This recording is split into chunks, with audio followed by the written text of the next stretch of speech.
Bien, muchachos, entonces comencemos. A propósito, yo ahorita voy a dar un horario de atención para atender dudas de última hora con respecto al taller, porque ayer yo me conecté, pero en ese momento me citaron una reunión de claustro en el que yo, pues en la que tenía yo que participar, así que no pude responder ninguna duda. Hubo un par de personas que me conectaron y no pude responder las dudas, entonces ahorita les envío un enlace para que se conecten aquellos que tengan dudas de última hora con respecto al taller. Recuerden que la entrega del taller se vence ahorita a las 11:55 si quieren que les califique el taller sin penalización, ¿ok? ¿Está claro? Listo, profe. Listo, profe. Listo, muchachos. Entonces voy a comenzar compartiendo pantalla y vamos a dar inicio a la sesión de hoy. ¿Ok? Todos pueden ver el título, imagino. Sí. ¿Y pueden verlo? Muy bien, entonces hoy vamos a hablar de dos cosas. Por un lado, voy a hablar de una cosa que aparentemente no está conectada con lo que vimos en la clase anterior, que fue la ecuación del calor, y luego voy a aplicar esta técnica que voy a enseñar hoy para decir algo sobre la ecuación del calor.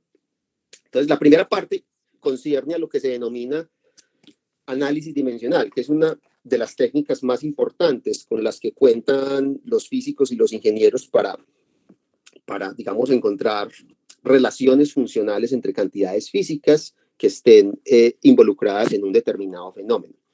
Antes de comenzar, les pregunto, algunos de ustedes me imagino que han visto algo de esto. ¿Estoy equivocado en pensar eso o es...? De análisis dimensional a dimensional, pero... Dimensional, yo creo que es lo mismo. Sí. Yo creo que vamos a hablar de lo mismo, pues eso tiene varios nombres, entonces voy a hablar un poquito del contexto, ¿cierto? Para empezar. Entonces, ¿cuál es el contexto al que me estoy refiriendo, cierto?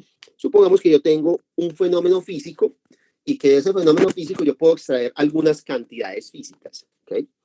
Entonces, yo tengo un conjunto finito de cantidades físicas a las cuales abstractamente me voy a referir como las cantidades Q1, etcétera, etcétera, hasta Qn. Yo tengo un conjunto finito de cantidades físicas que yo sé que están involucradas en un determinado fenómeno que estoy interesado en entender. Entonces, estas son unas cantidades físicas.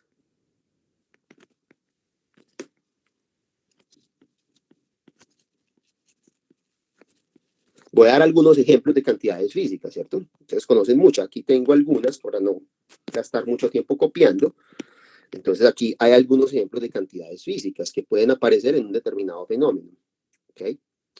Entonces, por ejemplo, la posición de una partícula es un ejemplo de una cantidad física, ¿cierto? El tiempo puede ser otra cantidad física que está involucrada en mi fenómeno, ¿cierto? Si yo no estoy pensando en nada que sea estacionario. La velocidad de una partícula, la velocidad de las líneas de corriente en un fluido, etcétera, la aceleración, la fuerza, la energía, la presión, el volumen o de pronto un ángulo. Supongamos que el fenómeno involucra algún tipo de variable angular, entonces eso sería una variable física, se considera una variable física y no una variable geométrica del problema. Muy bien, y lo que nosotros queremos entender es cómo encontrar una relación funcional entre estas variables teniendo a disposición únicamente una cosa. ¿Cuáles son los sistemas de unidades que va a utilizar para medir estas cantidades? Es decir, nosotros queremos medir estas cantidades en un sistema consistente de unidades, ¿ok? Entonces, en el fenómeno también hay un sistema consistente de unidades. Eso lo vimos cuando estaba modelando yo la ecuación del calor. Acto seguido, haber propuesto cuáles son los principios físicos que voy a utilizar para hacer mi deducción, lo que hice con mucho cuidado fue definir cuáles eran las unidades que iba a utilizar para poder asignarle cantidades físicas, ¿cierto? Entonces necesitamos unas unidades. Vamos a suponer que tenemos m unidades, ¿cierto? Ya les voy a dar ejemplos de estas unidades, vimos algunos en la clase anterior. Yo voy a tener m unidades consistentes, ¿cierto? Voy a llamarlas sin pérdida de generalidad, abstractamente por las letras L1, etcétera, etcétera, hasta mn. Estos representan las unidades. Ya les voy a dar ejemplos. Profe, ¿cómo haremos para entonces diferenciar entre ángulo y temperatura? Porque la temperatura es una teta mayúscula. Ok. Teta minúscula, sí. Sí. Fundamentales del sistema. Aquí estoy tomando como si hubiera muchas unidades, de pronto hay muchas cantidades y tenemos un fenómeno muy complejo, entonces necesitamos muchos tipos de unidades. Pero en general, pues voy a dar aquí los ejemplos como más paradigmáticos o más importantes. Estas son las cantidades estas son las unidades que uno trabaja. Uno trabaja con unidades distintas a estas, ¿cierto?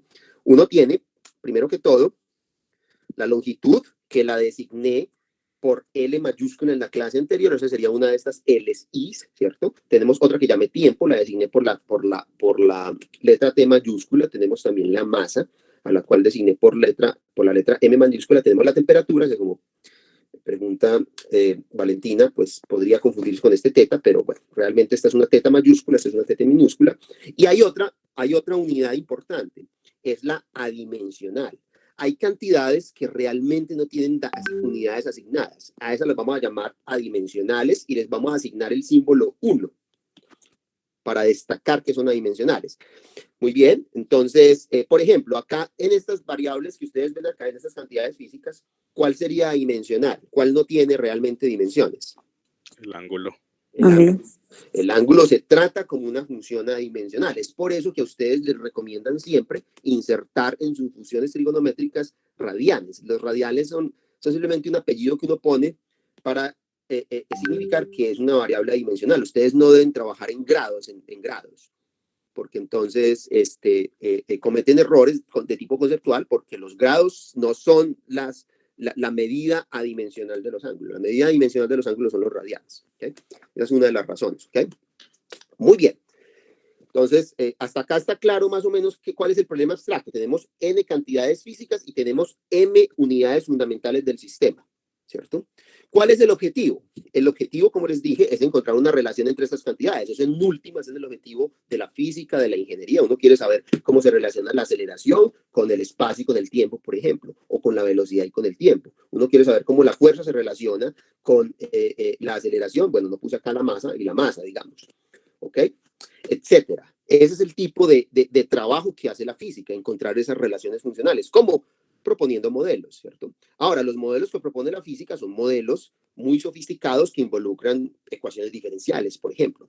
Yo les voy a enseñar a encontrar relaciones funcionales entre estas variables sin saber un atisbo de física. Ustedes no necesitan, podrían no saber nada sobre física, pero pueden encontrar la relación funcional entre las variables. Ahora, eso no soluciona el problema, porque la relación es solo funcional, queda indeterminada o queda determinada más bien módulo una función desconocida que uno tiene que hallar ya por métodos experimentales o proponiendo un modelo más preciso. Entonces, permítanme, yo explico exactamente a qué me refiero yo con eso. ¿Ok? El objetivo, primero que todo, copiémoslo y establezcámoslo de entrada. El objetivo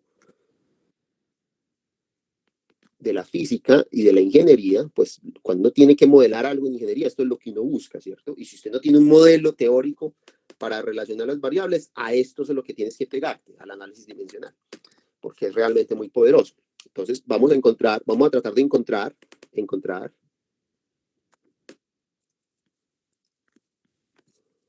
una relación funcional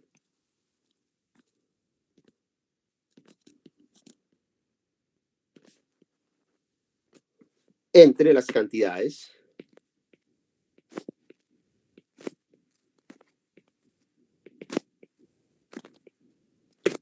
físicas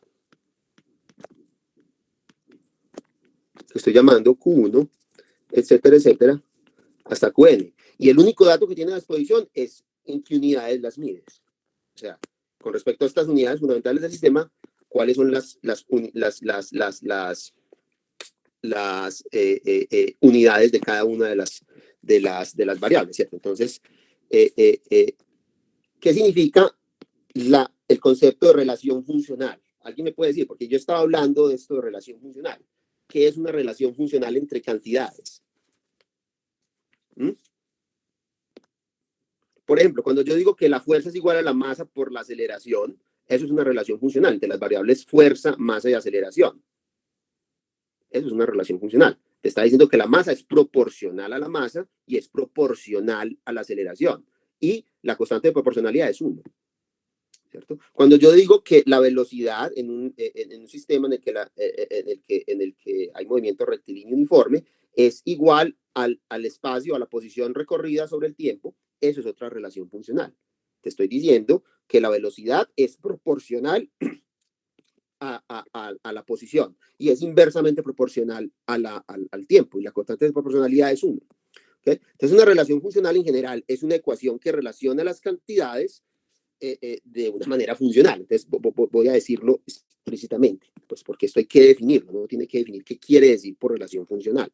Eso, digamos, a priori no está claro, porque es que a uno no le presentan la física así, aunque deberían. Así es como deberían presentarle a uno la física. ¿Ok? Entonces, una relación funcional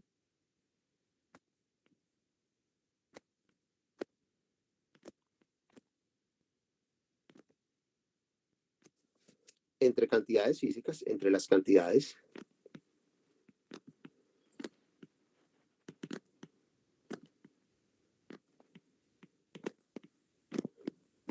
físicas, es una ecuación de la forma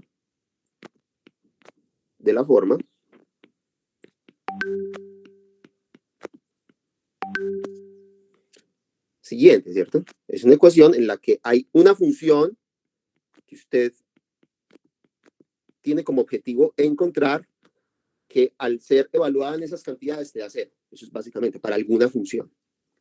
Para alguna función. Para alguna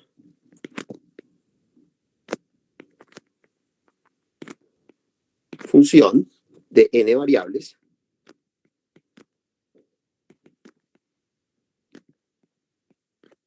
phi.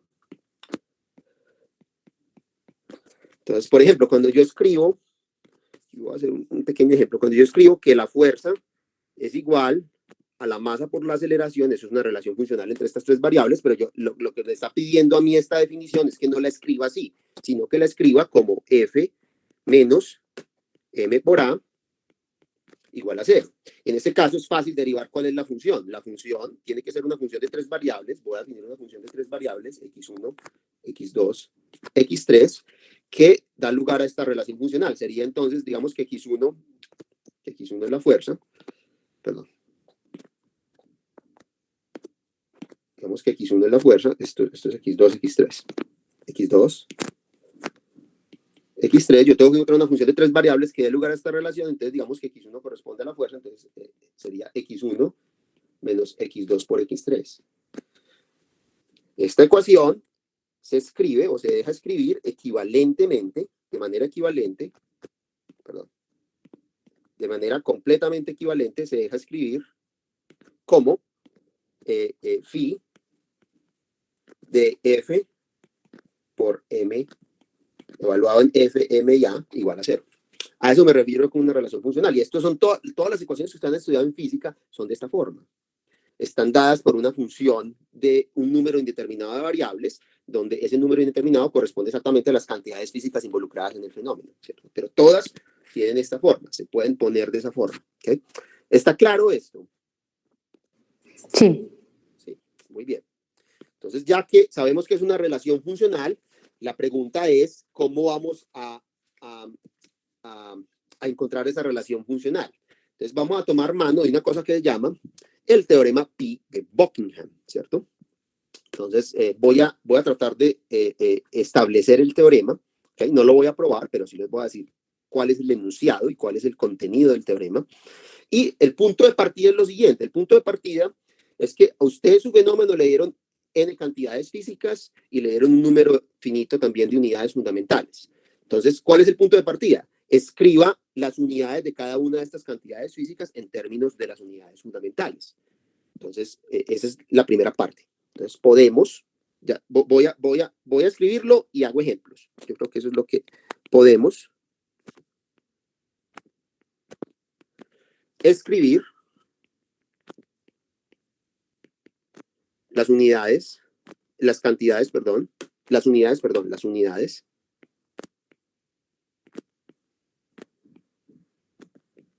de la cantidad, digamos, QJ, cojo la J-ésima de estas cantidades físicas en términos de las unidades fundamentales. En términos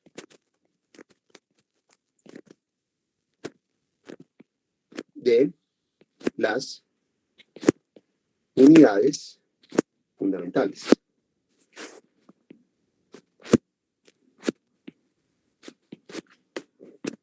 Fundamentales.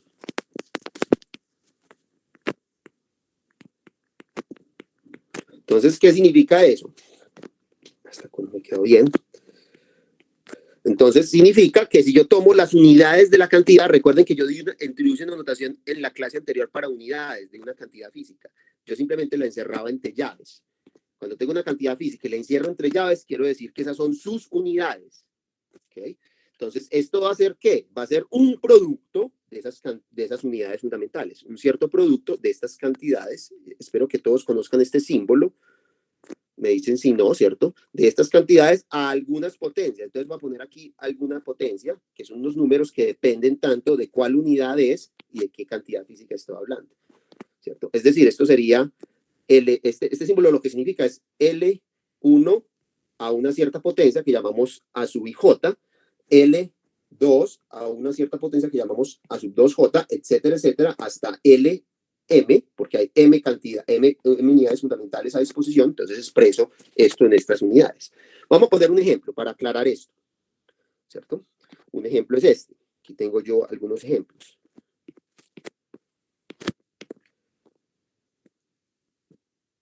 Estos son algunos ejemplos. Por ejemplo, la posición se expresa como L a la 0 L a la 1, M no tiene, ¿cierto? Y no tiene tiempo, por ejemplo. Estas estarían a la 0. Ahí los coeficientes corresponderían a 1, 0 y 0, porque habría solamente 3 unidades, digamos. El tiempo es una unidad fundamental también, se mide en términos de tiempo. La velocidad es una cantidad no fundamental, depende entonces de la longitud, que está elevada a la 1, ese sería el primer coeficiente, y el tiempo, que está elevado a la menos 1, sería el siguiente coeficiente, y no tiene nada en m, por ejemplo. ¿Cierto? La aceleración también se expresa en términos de longitud y tiempo, ¿cierto? La fuerza es un poco más complicada porque involucra masa, longitud y tiempo. Y aquí aparecen los coeficientes, ¿cierto? Entonces, en última, lo que importan o lo que interesa de las cantidades físicas es quiénes son estos coeficientes. Eso es en últimas lo único que a nosotros nos interesa. Bueno, importantemente, el ángulo es adimensional y solo aparece con 1, ¿cierto? No tiene nada en L, no tiene nada en T y no tiene nada en M, ¿cierto? Sería una cantidad adimensional. Recuerden que yo reservé el número 1 para designar a esas variables que son adimensionales. ¿Okay? ¿Alguna pregunta con respecto a esto? ¿Alguien tiene alguna pregunta? Profe, ¿no vamos a utilizar las otras unidades como la candela y esos otros? La temperatura. Sí, la vamos a usar, pero lo que pasa es que en el problema de hoy no van a ver sino longitud, tiempo y temperatura, pues, porque yo estoy hablando del calor. Pero en general, pues hay tantas unidades como tú necesites, pues. Listo, profe, muchas gracias. Entonces, ¿está claro esto? Necesito que esté claro, porque es que esto no hace sino seguir y aumentar, ¿cierto? Y necesito que esto esté claro porque lo que sigue depende de manera... Profe, entonces, lo que a mí no entiendo muy bien es la parte de la nomenclatura, pues cómo se escribe QJ, entonces cada una de las cantidades, entonces Q1, la primera unidad, perdón, Sí, la tienes cantidad. que hacer un orden para las unidades, pues. Entonces yo las llamé acá, por ejemplo, longitud, tiempo y masa. Entonces esta va a ser L1, esta va a ser L2 y esta va a ser pero eso no, otra persona pudo haber dicho que esta es la L1, pues eso no importa, eso no va a importar de ese orden. Sí. La L3. Eso, la teoría va a ser independiente del orden que tú escojas para llamar tus cantidades, como vamos a ver en los ejemplos. Yo voy a hacer ejemplos, ¿ok? Eso Ok, no entonces J no nos importa, saber, acá lo que nos importa es determinar cuánto va a valer A sub 1, A sub 2, A sub n. Eso, nos interesa solamente son estos coeficientes, estos números que hay acá, estos exponentes. En últimas, miren que todo el problema se reduce a unos exponentes. Esos exponentes, ¿cómo los podemos arreglar? ¿Cuántos exponentes hay? Entonces, miremos. Hay n para la j décima, ¿cierto? Aquí tenemos exactamente m de ellos. Pero, ¿cuántas cantidades físicas hay? Si ustedes miran inicialmente, hay n. Entonces, yo puedo, por eso es que están doblemente indexados, arreglar estos coeficientes en una matriz. Y esa matriz va a ser el héroe de nuestra historia. Vamos a determinar la relación funcional. Esta cosa que parece muy complicada y parece como difícil de obtener, solamente teniendo las cantidades físicas y las unidades, a partir de esta matriz, que vamos a llamar la matriz de dimensión. Entonces, ese es el contenido de la siguiente definición. Entonces, vamos a reducir el problema, de hecho, un problema de álgebra lineal. Okay. Entonces, definición, vamos a definir lo que significa la matriz de dimensión, ¿cierto? Entonces, la matriz de dimensión del problema físico que estás tratando de entender, la matriz de dimensión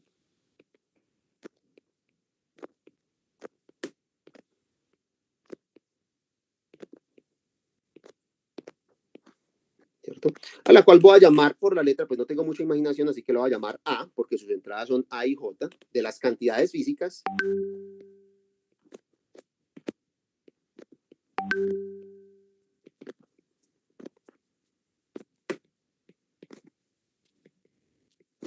Q1, Qn, que esas las tienes que definir tú, ¿cierto? Con respecto a las unidades fundamentales, que también las tienes que definir tú. Con respecto a las unidades fundamentales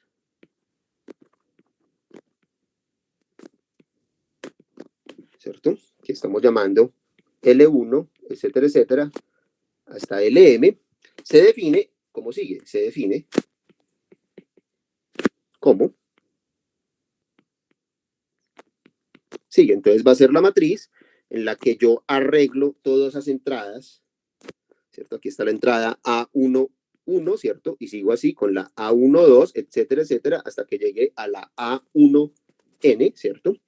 Y sigo así, ¿cierto? Aquí habría entonces, aquí estaría M1, aquí estaría M2 y aquí eventualmente estaría la MN, ¿ok? Entonces, observen que esto es una matriz ¿de qué tamaño?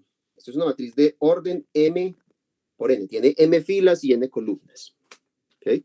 Es decir, si alimenta o opera sobre vectores que tienen N entradas. Eso es importante. Esta matriz solamente la puedo multiplicar yo por un vector que tenga N entradas, ¿cierto? Y una sola columna. ¿Ok? Está claro. Entonces, lo único que estoy haciendo es codificar la información que realmente importa, que son estos coeficientes, en una gran matriz. ¿Y por qué lo estoy haciendo? Porque acá es donde el teorema de Buckingham entra a jugar un papel, ¿cierto? Entonces, antes de proseguir, tengo que introducir una notación. La notación es la siguiente, porque yo no sé esto es como les denotaron esto en álgebra lineal. Así que permítanme, yo utilizo libremente como mi notación. Vamos a designar el espacio nulo de esta matriz por una n caligráfica, perdón, por una n caligráfica de A. Esto va a designar el espacio nulo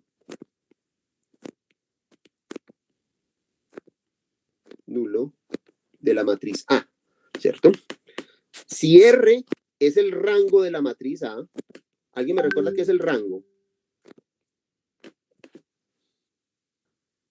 ¿Qué es el rango de la matriz? En términos operativos, si no responde la cosa, pues hay una definición conceptual de esto, pero en términos operativos, ¿cómo determinan ustedes el rango de esa matriz? Pues no es como el número máximo de columnas. No, ese no es el rango. El número de columnas linealmente independientes. El número de filas o de columnas linealmente independientes, exactamente. Exactamente, eso es lo que significa, ¿cierto? Entonces, ustedes lo que hacían era que llevaban a la forma escalonada y contaban cuántas columnas no nulas había, ¿cierto? Eso les da a ustedes el rango de la matriz, ¿cierto? Entonces, ¿qué dice el teorema fundamental del álgebra lineal? ¿Cuál es la dimensión del espacio nulo? ¿Alguien me recuerda? Como espacio vectorial. Esto es un espacio vectorial. ¿Qué dimensión tiene ese espacio nulo? Aquí le estoy haciendo preguntas. Esto no es álgebra lineal abstracta. Esto es álgebra lineal como las que le No, enseñan. profe, no es como el total menos R, ¿El qué, perdón? como pues la dimensión menos R, era algo así. ¿Pero cuál dimensión de qué? Pues no es como N menos R, era Sí, algo así. Pero no, entonces la dimensión del espacio de salida donde está operando la matriz opera en Rn porque se alimenta de vectores de Rn y le resto el rango. Sí, muy bien, eso es exactamente, eso es lo que llama uno el teorema fundamental del álgebra lineal, pues. Se suele llamar así, pero es un teorema, pues, un teorema fácil de probar, pues no es un teorema que sea difícil de probar, pero sí tiene mucho contenido, ¿cierto? Muy bien, entonces ustedes ya saben que este espacio vectorial, sin importar que, si ustedes determinan el rango, saben qué dimensión tiene.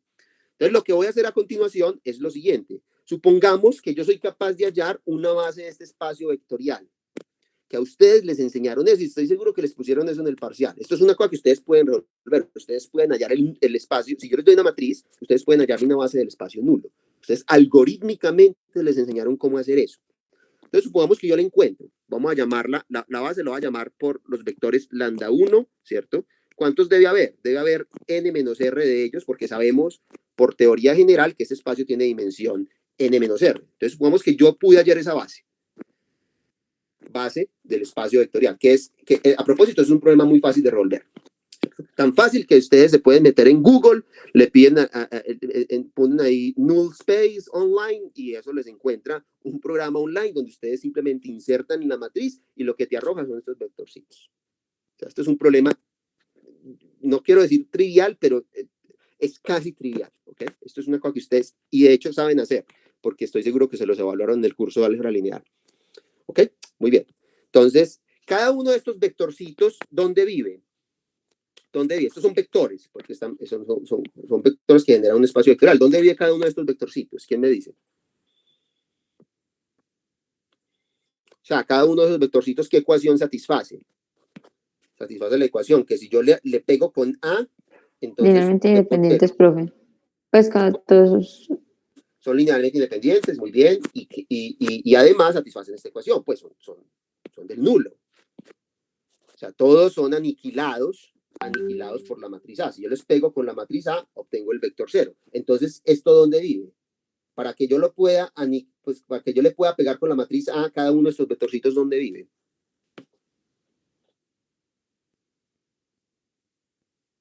Pues, o sea, ¿qué tipo de vector tiene que ser? ¿Un vector de cuántas? No. ¿Cómo? Tiene que ser el nulo. No. Es el nulo, pero estoy diciendo dónde vive. ¿Dónde vive? Es en qué espacio vectorial vive. En n por 1. No. En NRN, se llama RN. N por 1, el espacio de matrices de N por 1 es lo que uno llama RN. ¿Okay? O sea, esto es un vector que tiene N entradas. Se los dije. Esta matriz no le puede pegar sino a vectores de tipo N por 1. Porque es por la compatibilidad que hay en el producto matricial. ¿Okay? Entonces, cada uno de estos vectorcitos tiene ¿cuántas entradas? O sea, es un vectorcito, pero tiene un número finito de entradas. ¿Cuántas entradas tiene?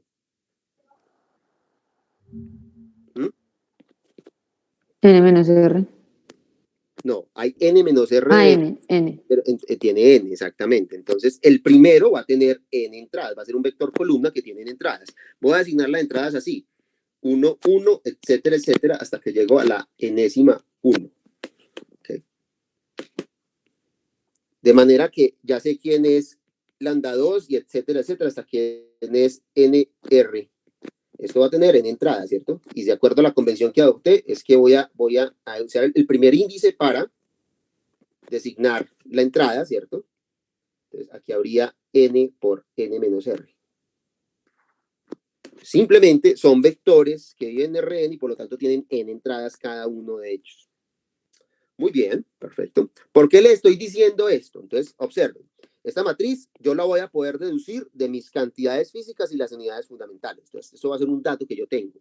Yo puedo encontrar estos vectores porque yo supongo que ustedes saben hallar el nulo de una matriz. ¿Sí? Y entonces, lo que voy a hacer con estos vectorcitos es definir unas nuevas cantidades, que son las siguientes. Unas cantidades como auxiliares asociadas a la construcción, que es la siguiente. Voy a definir la jésima cantidad como el producto de las cantidades físicas que me dieron, ¿cierto? Elevadas a la entrada lambda y j correspondiente a estas entradas para estos vectores. Enseguida hacemos ejemplos, esto se clarifica más con ejemplos, ¿cierto? Recuerden que este símbolo de productores simplemente está indicando que lo que tengo yo acá es Q1 a la lambda 1J, etcétera, etcétera, hasta que llegue a Qn a la lambda NJ, ¿cierto? Entonces, estas entradas yo las conozco porque yo conozco estos vectores. ¿Okay? ¿Cuántas cantidades voy a tener? ¿Cuántas J puedo tener? Entonces, miren que J está etiquetando este segundo índice. ¿Y cuánto es el máximo que puede ocupar ese índice? N menos R.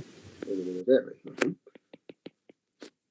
El segundo índice, el valor más grande que puede tener, aquí está 1, el que sigue es 2, ¿cierto?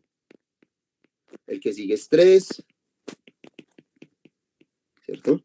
Y etcétera, etcétera, el más grande va a ser n menos r. Entonces, hay n menos r de estas cantidades. Entonces, observen, usted empezó con n cantidades, y acá le estoy definiendo a usted n menos r cantidades auxiliares. Voy a hacer la siguiente observación. Estas cantidades que usted define son adimensionales. Estas cantidades son adimensionales. Hagamos la observación y vamos a probarlo. Vamos a calcular las dimensiones de esa cosa. Observación. Vamos a calcular las unidades de la cantidad que acabo de definir. Esto es una cantidad física, pues. Está expresada en términos de las cantidades físicas. Entonces calculemos su dimensión, sus unidades. Entonces las unidades son simplemente las unidades de la primera cantidad física elevada a la lambda 1j, etcétera, etcétera, producto las unidades de la enésima cantidad física elevada a la lambda n menos j. Pero ¿cuáles son las unidades de la cantidad, de la primera cantidad? Esas las expresé acá. Son estas cosas. Está expresada en términos de estos productos. Entonces esto sería simplemente el producto desde i igual 1 hasta m de las unidades fundamentales elevadas a la a i j, y aquí sería a i, perdón, a la a i 1 elevado todo a la lambda 1j, ¿cierto? Y hacemos lo mismo con todas las cantidades. Esta también se expresa en términos de las unidades fundamentales. Eso sería igual a 1 hasta m, l a la i por a la i m, n, perdón, porque es la enésima cantidad física, y todo elevado a la lambda n j. Hasta ahí estamos muy bien. Ahora, ¿cómo vamos a hacer? Vamos a meter esta potencia acá, porque es multiplicativa, entonces la puedo meter. Esto es igual a la productoria desde igual 1 hasta m de l a la i a la i1 por lambda a la 1j, ¿cierto? Etcétera, etcétera. Y aquí queda la productoria desde igual 1 hasta m de l de i a la in por lambda nj. Muy bien, hasta ahí estamos muy bien. Ahora voy a hacer lo siguiente, voy a coger todo eso y voy a multiplicar, pues como es un producto grande, ¿cierto? Esto es el producto de m cosas, el producto de n cosas, voy a poner toda la productoria como afuera. Y simplemente multiplico las cosas que están adentro. Entonces esto quedaría li por ai por 1 lambda 1j. Por el siguiente sería li por lambda i2 por lambda 2j. Todo por li al lambda i3 por lambda 3j, etcétera, etcétera, hasta que llegue al último, ¿cierto? Y como es la misma base, simplemente puedo sumar sus exponentes. Eso es lo que voy a hacer.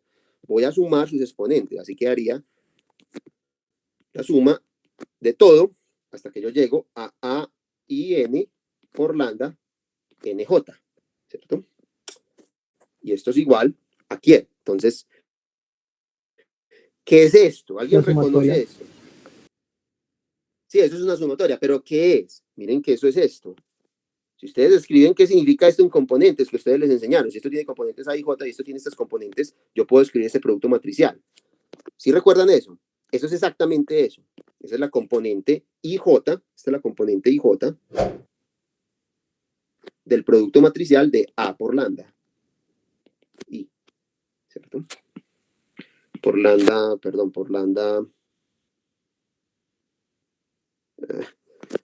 A ver, ¿qué quiero decir yo? Lo que quiero decir es, yo puedo escribir esta cosa, ¿cierto? Entonces, esta tiene entradas, o sea, uno puede escribir esta cosa como A, y ya está ocupado, entonces pongamos K, J, por lambda, la entrada J, I, igual a 0, esto es lo mismo, ¿cierto? Entonces, donde la suma es sobre J, ¿cierto? J suma desde 1 hasta el número de las primeras entradas, que es n. Eso es la manera de escribir esta ecuación en forma de componentes, por la manera como se comporta el producto matricial, ¿cierto? Yo pongo las componentes de esta matriz, las componentes de esta matriz y le pego estas dos entradas, ¿cierto? Y esto me daría la entrada KI de esta matriz. ¿cierto? Y observen que eso es exactamente lo que hay acá. Eso es exactamente lo que hay acá. O sea, que esta cosa de acá es igual a 0. Por lo tanto, lo que tenemos es el producto de un montón de unos. Esto simplemente es 1. Entonces, como les dije a ustedes, estas variables que yo definí tienen la virtud de ser adimensionales. Son variables adimensionales. ¿Por qué es eso importante? Entonces, vamos a darle primero un nombre. En mecánica de fluidos, en elasticidad, se le suele dar un nombre a estas variables. Es un nombre que no es muy acertado. Las llaman parámetros adimensionales del problema. A mí no me gusta el nombre porque no tiene nada que ver con, eso no son parámetros. Los parámetros en una teoría física son cantidades adimensionales auxiliares que uno utiliza en el modelo para decir algo sobre el modelo. Estos no son parámetros. Entonces, pero vamos, sin embargo, a adoptar la terminología usual, ¿cierto? Y vamos a dar la terminología que voy a usar.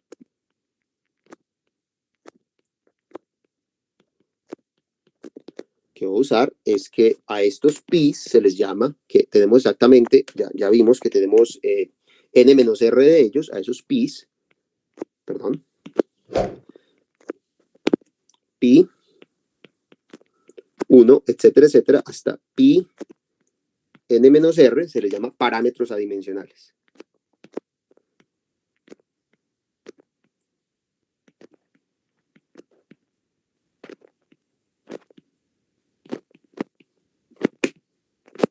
De acuerdo a la terminología usual. ¿Okay? Y ahora tenemos entonces todos los ingredientes y todo el vocabulario del lenguaje para formular el teorema Pi de Boki. Entonces, ¿qué es lo que dice el teorema Pi de Boki? No lo voy a probar porque la prueba involucra algo más de álgebra lineal y es álgebra lineal un poco abstracta, así que no, pues como siempre con el álgebra lineal estoy simplemente obviando los resultados. No es difícil de probar a propósito, esta prueba no es difícil, pero como les digo, involucra pues álgebra lineal, no tiene mucho sentido como detenerse en la prueba y más bien vamos a Profe, ¿sí? yo me quedé, sino que ya no me está cuadrando algo y es en la parte de la matriz que hicimos de, o sea, al inicio dijimos que tenemos esa matriz dimensión m por n, m por las unidades y n por la cantidad de unidades físicas. Cantidades físicas, sí, ajá, muy bien. Pero entonces ya luego, o sea, digamos, a sub 1, 1 viene dado, o sea, toda esa fila viene dándome las características de la primera cantidad física. Ah, no, perdón, la fila. La fila me va a decir. La fila me dice a mí, o sea, esto parametriza las cantidades físicas. Aquí está la cantidad física Q1, aquí está la Q2, etcétera, hasta la Qn. Y aquí caracterizo las unidades. Ya lo hacemos en ejemplos. Yo creo que eso aclara con ejemplos. ¿Sí me entiende? Esto está parametrizando cuáles son las cantidades. Entonces, estas son los exponentes que aparecen en esta cantidad de estas unidades. Estos son los exponentes que aparecen para esta cantidad en estas unidades. Y estos Entonces son el vector. Ah, ok. Entonces el vector que nosotros le estamos multiplicando a esta matriz son justamente esas unidades. esas, sí, o sea, las exponentes de la expansión en unidades. Sí, ajá. O sea, ya no estamos hablando más de las cantidades físicas, sino solamente de las unidades. Es que en últimas eso es lo que estoy diciéndole a ustedes. Por eso el teorema P de Buckingham es poderoso, porque solamente mirando las unidades de un problema, yo puedo saber una cantidad de física sobre ese problema. ¿Cierto? Ok. Entonces, este es el contenido. El contenido dice lo siguiente: toda relación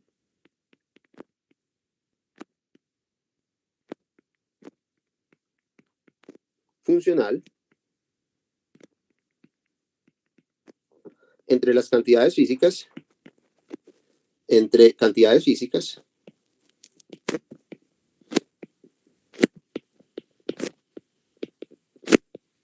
que sabemos cómo luce la relación funcional. Una relación funcional, estas relaciones funcionales lucen así, ¿cierto? Son relaciones funcionales de la forma phi, Q1, etcétera, etcétera, Qn igual a 0, ¿cierto? Pero entonces lo que estoy diciendo, esto es lo que yo quiero encontrar, y lo que le estoy diciendo a usted es que basta encontrar una relación funcional entre los parámetros adimensionales. De hecho, es equivalente a encontrar una relación funcional entre los parámetros adimensionales, que son menos. Aquí hay n cantidad de físicas, aquí hay n menos r, ¿cierto? Es equivalente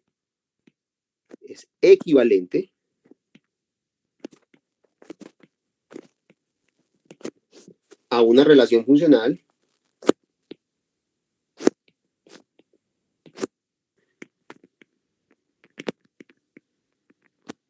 entre los parámetros adimensionales. Entre los parámetros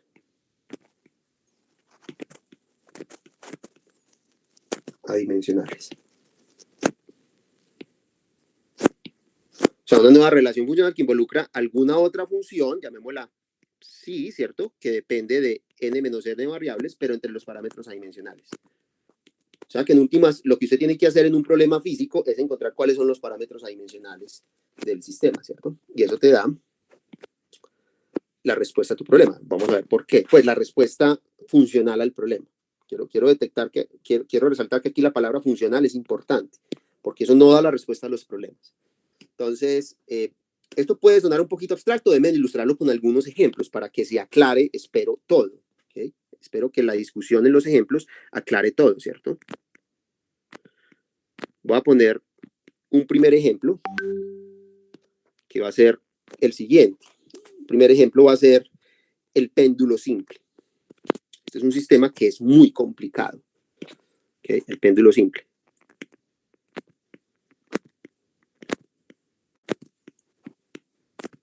¿Cierto? Entonces, ¿qué quiere decir esto? Aquí tengo yo una figura, creo. Aquí está el péndulo simple. Esto es el péndulo simple. Es una masa. Estoy poniendo que la masa, pues que el movimiento es planar, ¿cierto? Ocurre en un plano. Es una masa que cuelga de un punto fijo del plano, ¿cierto? Aquí está el punto fijo, ¿cierto? Esta cuerda se supone inextensible. Aquí hay un ángulo inicial. Lo que yo hago con esta masa es que la suelto, ¿cierto? Y esto va a empezar a oscilar, ¿cierto? Entonces, a mí lo que me interesa en este problema es, y lo que le interesaba a Galileo, supongamos, era el periodo de oscilación del péndulo, ¿cierto? Porque con esto podía yo construir relojes, digamos. Entonces, ¿cuáles son las cantidades físicas que intervienen en este problema? Les pregunto yo a ustedes. ¿Qué cantidades físicas hay acá? El peso, la tensión. Listo, vamos a ver. Cantidades físicas. Entonces, vamos a tratar de encontrar una respuesta para el periodo. Ya les voy a decir por qué este problema es muy difícil. Este problema es muy difícil de resolver. No van a encontrar ustedes una solución real, ¿cierto? Aunque ustedes conocen el modelo exacto para responder esa pregunta. Entonces, primero que todo está el ángulo inicial. Hay un ángulo inicial, listo. Eso depende, por supuesto, el periodo va a depender de qué tan grande es este ángulo, ¿cierto? No es lo mismo el periodo para una cuerda que yo suelto desde este ángulo que para una cuerda que yo suelto desde este ángulo. No es lo mismo. Entonces, el ángulo inicial es ciertamente una de las cantidades físicas que debe intervenir en mi respuesta, ¿cierto? ¿Qué otra cantidad física vemos nosotros acá? La longitud. No es lo mismo el periodo de oscilación para un péndulo muy corto que para un péndulo muy largo, ¿cierto? Entonces, la longitud va a ser una variable también determinante del hilo. ¿Qué otra variable ven ustedes acá? La masa. Masa. No es lo mismo, pues, el péndulo para un objeto muy masivo para un objeto muy liviano. El periodo de oscilación va a depender de eso. Es la masa. La masa de la partícula.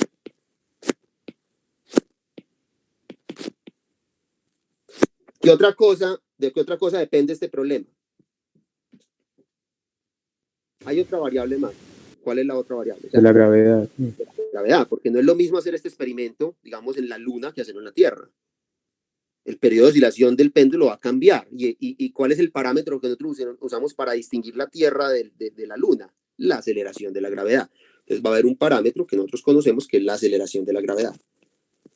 Aquí pues no tiene que ser 9.8 porque voy a suponer que el experimento lo podemos hacer en Marte. Entonces vamos a encontrar la respuesta general dependiendo de la aceleración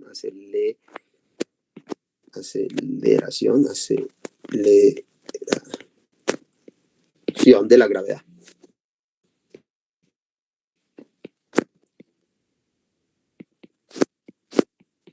Y en últimas, lo que Galileo se preguntaba era cuál era el periodo de oscilación. Esta es la otra variable que nosotros queremos introducir porque es lo que queremos saber, pero es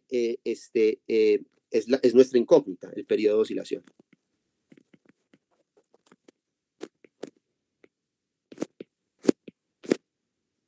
¿cierto? Entonces, uno quiere saber quién es este señor. Esto básicamente es lo que uno quiere saber. ¿Quién es el periodo de oscilación? Dado que estas son las cantidades físicas que involucradas en mi problema físico, ¿cierto? Hay una ecuación diferencial que ustedes pueden derivar. Si ustedes saben física, entonces pueden utilizar las leyes de Newton para derivar una ecuación diferencial que gobierne este fenómeno. ¿Alguien recuerda esa ecuación diferencial? ¿Qué decía esa ecuación? No terminamos de tener la de la derivada. oscilación armónica y la del oscilador armónico, No es pero armónico. cuando acompañaba el No es por término, seno, pues gravedad por el seno del ángulo. eso.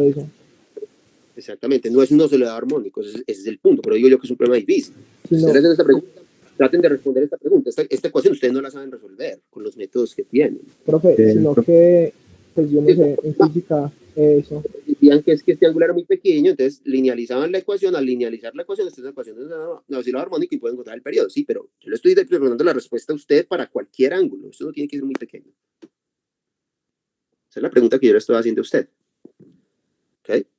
Entonces, este problema es difícil. Esto da lugar a unas cosas que llaman funciones elípticas de primera especie. La respuesta se puede dar analíticamente, pero requiere una cantidad de matemáticas y de análisis, pues que en el cual no va a entrar. Yo voy a poder dar una respuesta, sin embargo, que va a ser funcional. Vamos a ver en qué sentido la respuesta que yo doy es buena, ¿cierto? Entonces, ya tenemos las cantidades, ¿cierto? Entonces, el siguiente paso es tratar de determinar cuáles son las unidades involucradas. Entonces, miremos cuáles son las unidades de la primera cantidad, que es el ángulo. ¿Cuáles son las unidades del ángulo? ¿El ángulo qué unidades tiene? No tiene. Uno. Ese es uno. Listo, muy bien. ¿Qué unidades tiene la longitud? L. L. Muy bien. ¿Qué unidades tiene la masa? M. ¿Qué unidades de masa? Listo, muy bien. ¿Y qué unidades tiene la aceleración de la gravedad? LT menos 2. L por T a la menos 2. ¿Qué unidades tiene el periodo? El tiempo, el periodo. T. Es un tiempo. Listo, muy bien. Entonces, de acá podemos deducir la masa, la matriz. Veamos cuál es la matriz. Entonces, la matriz, voy a ponerlo acá. Uno pone en las unidades acá, L, M y T, ¿cierto? Y pone por acá a las cantidades físicas que son teta 0, L, M, G y tau, ¿cierto? Y lee y hace una lectura, ¿cierto? Entonces, esta se expresa con, no tiene nada en L, no tiene nada en M y no tiene nada en T. Miremos el L. El L tiene un 1 en L, pero no tiene nada en masa y no tiene nada en tiempo. Miremos la masa. La masa no tiene nada en L, tiene 1 en masa, pero no tiene nada en tiempo. El G tiene un 1 en L, tiene 0 en masa y tiene menos 2 en tiempo, ¿cierto? Y finalmente tau, que tiene 0, 0 y 1 acá. Esta sería la matriz.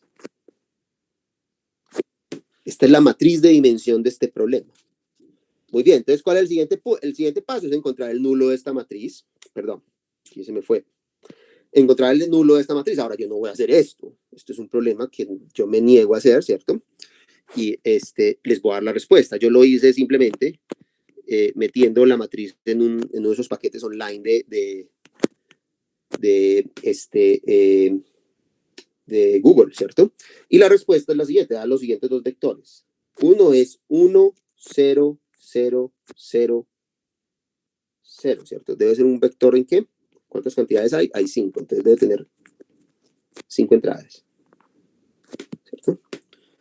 1, 2, 3, 4, 5, muy bien. Y el segundo vector da lo siguiente.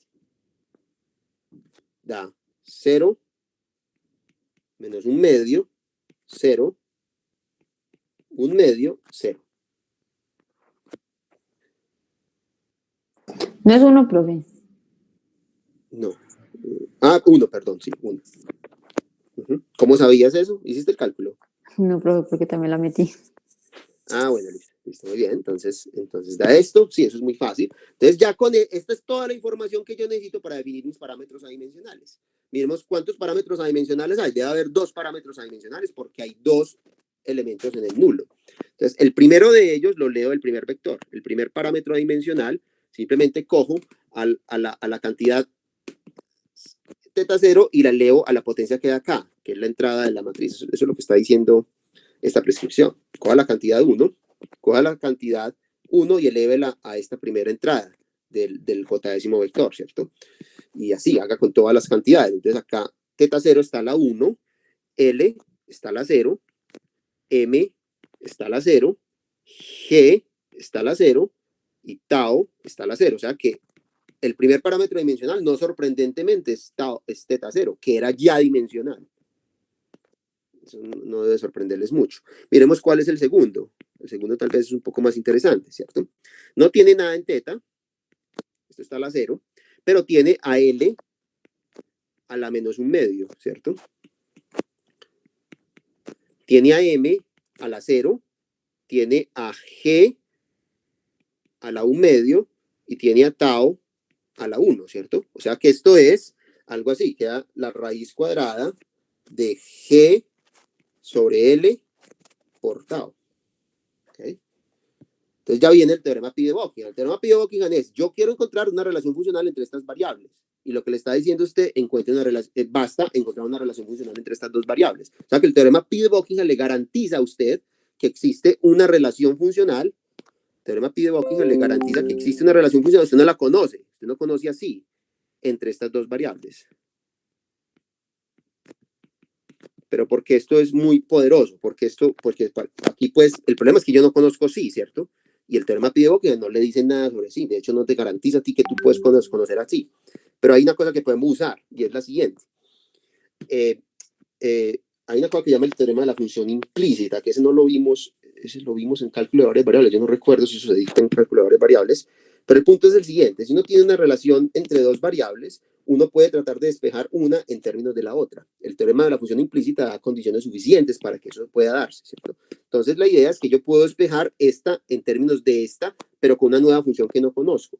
O sea, el teorema de la función implícita me dice a mí que este parámetro adimensional, que es el que yo quiero, pues que contiene lo que yo quiero conocer, se puede expresar como una función del otro, donde esto sigue siendo una función desconocida. Yo no conozco esa función, ¿cierto? Pero sí puedo encontrar entonces que tau es igual a la raíz cuadrada de L sobre G por una función desconocida del ángulo. ¿Okay? Muy bien, entonces miren que si bien yo no tengo una respuesta al problema porque no sé exactamente cómo tau depende del ángulo, pero sí sé lo siguiente. Mire que este teorema me permite a mí saber que tau necesariamente es proporcional a la raíz cuadrada de la longitud. La longitud no puede aparecer de una manera distinta en este fenómeno que no sea la raíz cuadrada de ella. Y lo mismo para G. Es inversamente proporcional a la raíz cuadrada de G. G no puede aparecer en la respuesta de este problema a no ser de que aparece como el inverso, pues como un inverso en raíz cuadrada del mismo. ¿Okay? Entonces, lo único que uno tiene que determinar es F. Y este F, lo que un ingeniero haría es hacer experimentos para determinar cuál es la forma que tiene que hacer. Entonces, experimentos, mira, hace una tabla de tiempos, hace una tabla de ángulos, ¿cierto? Y una tabla de periodos y construyes una interpolación para esta función. Se vuelve un problema unidimensional que es fácil de responder. Se puede responder empíricamente o se puede resolver analíticamente porque tú conoces esta ecuación. Les voy a recordar la respuesta. De hecho, esa ecuación se puede resolver. Les voy a dar la solución. La solución es la siguiente.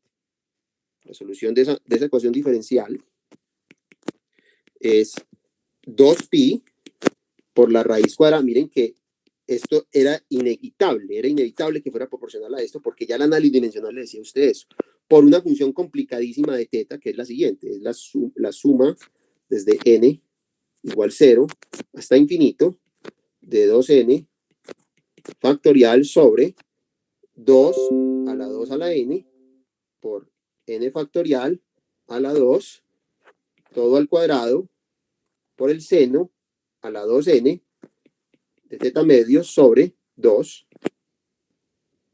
Esa es la solución. O sea, esta es la función que uno encuentra. Ya el modelo analítico te permite encontrar exactamente quién es la función, pero supongo que usted no tiene modelo analítico. Y usted está en un problema, como suele ocurrir en ingeniería. En ingeniería ustedes casi nunca van a tener este modelo analítico, pero pueden derivar relaciones funcionales de este tipo, como les digo, ¿cierto?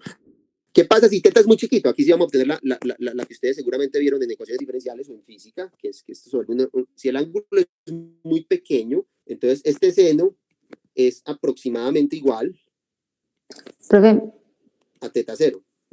Sí, dime. ¿de dónde? O sea, esa tau la derivaste a partir, o sea, resolvimos la ecuación. Integré esto, es fácil encontrar una ecuación, lo que pasa es que hay una función elíptica. Esto da una cosa de la forma de teta sobre 1 menos. Esta no se puede resolver como lo que nos enseñaste del método de Frobenius y así, no. Ah, no, No, pues no es porque, analítico. sí, exacto, ajá, exacto, ajá. Entonces, esto no tiene la forma del método de Frobenius. Entonces, usted lo que hace es encuentra una integral para tau, ¿cierto? Y entonces aquí les queda una cosa en términos de una constante, las constantes que dependen de esta cosa, y lo que hace es expandir esto en serie de Taylor, ¿cierto? Ahí, hacia allí esta solución, pero no se hizo con el método de Frobenius, eso no es con el método de Frobenius, porque esto no es una serie, miren. Aquí lo que hice fue yo integrar una integral elíptica usando series de potencia. ¿Okay? Eso no viene al caso, no es muy importante. Lo que quiero decirles es que en el caso en el que esto sea proporcional a tau, entonces esta cosa se muere. Miren que estas cosas son básicamente nulas, ¿cierto? O sea que en ese caso el periodo es simplemente 2pi de g sobre L. Es decir, en el caso en el que el ángulo es muy pequeñito, básicamente el periodo no depende del ángulo. Si el ángulo es muy pequeñito. Es básicamente indistinguible. ¿Okay? Y este es el caso que ustedes resolvieron esto, y esto lo pueden hacer ustedes exactamente solucionando la ecuación diferencial, que sí pueden solucionar cuando esto es aproximadamente igual a teta. Hayan el periodo de esta ecuación y se van a dar cuenta de que es esto. ¿Okay? Pero en general es una cosa complicada, ¿cierto? Y el análisis funcional me permitió a mí encontrar la forma funcional del periodo. Y por forma funcional es que pude extraer este factor, que es muy importante. Ya una función a determinar que la puede hacer empíricamente, o si dispongo de un modelo exacto, la puedo encontrar explícitamente.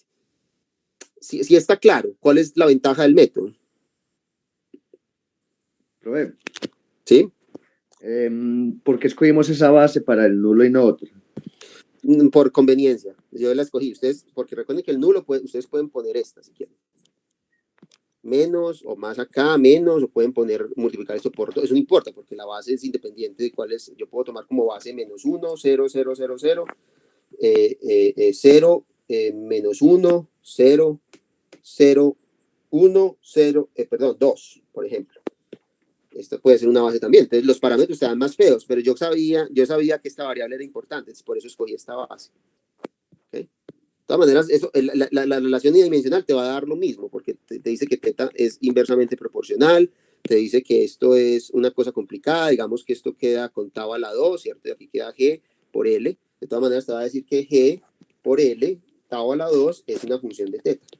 Te va a decir, O sea que independientemente de la base que yo escoja, me da algo equivalente. Entonces no importa, porque entonces lo que estoy diciendo acá es que tau la raíz cuadrada de g sobre L por esta función de teta, lo cual puedo sacar este g sobre L, ¿cierto? Y decir que esto es la raíz cuadrada de f de teta, y puedo llamar a esta función g de teta, porque eso no importa, yo la función de todas maneras la conozco. No conozco la función, entonces tampoco voy a conocer su raíz cuadrada, a la cual puedo simplemente renombrar como g de teta. Entonces no importa qué base tomen, la relación funcional es la misma. Esta relación funcional es independiente de qué base tomes acá. Ok, listo. Entonces te la tomé por conveniencia, porque yo quería que me diera directamente, pero si el programa le arroja otra cosa, ustedes pueden trabajar con esa otra cosa, no hay problema. La respuesta de acuerdo. Pero o sea que tenemos 3 soluciones distintas, experimental, analítica y aproximada. Ah, sí, exacto. Esta es la que uno haría como experimentalmente, exactamente. Tendría que hallar esta función experimentalmente. Esta es la solución analítica, el problema real, y la otra es la aproximación, que te dice que se puede aproximar a un oscilador armónico. ¿Ok? Bueno, muchachos, voy a hacer otro ejemplo. Segundo ejemplo, que es importante en ingeniería, es la deflexión de vigas. Profe, esas cantidades físicas que uno trabaja son fijas, o sea, yo acá no es como que yo estuviera interesada en las variables de ala, cómo va a variar la velocidad, la aceleración, no. Acá, no, yo no estoy interesado, yo estoy diciendo que cuáles son las variables físicas que yo quiero relacionar, esas las tengo que escoger yo. Entonces, aquí te estoy diciendo a ti, te estoy tratando de responder la pregunta de cómo es el periodo de oscilación del péndulo en función de la longitud, la aceleración de la gravedad y el ángulo inicial. Miren una cosa importante, es independiente de la masa. Este fue uno de los resultados que encontró Galileo. De hecho, Galileo haciendo experimentos encontró que el periodo no dependía de la masa, que a priori uno pensaría que sí. O sea, no importa si tú agregas de más, él te va a decir cuál es. El análisis dimensional es inteligente y te dice, lo que pasa es que yo puedo adicionar más cosas. Por ejemplo, yo puedo tener en cuenta el coeficiente de viscosidad del aire, del medio. Entonces la meto, entonces te va a dar una solución más complicada, pero ya esta no es la ecuación que gobierna el fenómeno, tienes que ir a la mecánica de fluidos para entender cómo oscila esto en un medio fluido. Esta no va a ser la ecuación. Entonces sí, usted puede hallar las relaciones que quiera, usted puede hallar la forma, es lo mismo que un cubo, que una esfera, puede hallar los factores de forma, de esta cosa también puede incluirlos. Puedes incluir la elasticidad de esta cuerda, que no sea rígida. Entonces que esto tenga un módulo de elasticidad, digamos, unas constantes de elasticidad, las puedes incluir y encuentras relaciones funcionales más complicadas. Ya es la parte Depende de lo física que la tú que uno quieras, interpreta. la que tú quieras, qué grado de aproximación quieras, tú lo puedes hacer y el análisis dimensional se encarga de darte la relación funcional. Es que es muy poderoso, es realmente una técnica muy poderosa, es de las herramientas más poderosas que ustedes aprenden. Y me parece a mí que es como menospreciada. ¿Okay? No debe ser menospreciada, porque con análisis dimensional puede hacer maravillas. Pues. Hay un ejemplo muy bonito, no lo puse acá, pero el ejemplo canónico es el ejemplo de G. Taylor, el aerodinámico famoso de Cambridge, que usando las fotos que publicó el Time Magazine de la explosión de la bomba que detonaron en el desierto de Nuevo México en los ensayos antes de detonar la bomba de Hiroshima, el Time Magazine publicó una secuencia de 8 fotos. Y con esas 8 fotos, G. Taylor fue capaz de calcular la energía liberada por esa explosión.